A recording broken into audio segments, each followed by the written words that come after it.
Počas pozariadového stanu zmrznutý hraščok bol jeden z prvých artiklov, ktorý rozgrabaný i nebolo ho až ponedávno. Kampania kombajnovania hraščku počala počatkom junija i často je pretrhovaná so ždižďami.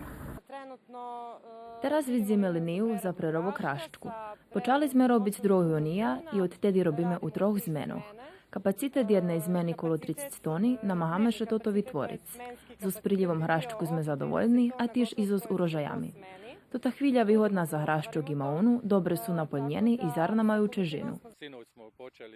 Počali sme kombajnovať v noci, točnejšie kolo 12 hodín i robíme neprerivno, dižď nás nezopar.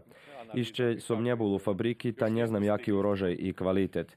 Trebalo počať skorej, bol uzretý pred 5-6 dňami, ale kombajni boli zavžati.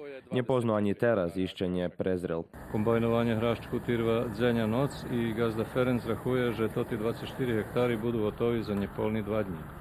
U celom okolisku len von má zalievnu systému. Druhých produkovateľov hraščku nie daleko, a bez zalievania hraščok nemôže pestovať. Muši še vyznačiť, že i popri toho, že u juniju spadlo dosť dižďu, to nebolo ani blízko dosť, jak hraščok vymáha. Okreme u marcu, aprílu i šťastie u maju, keď dižďu chybelo.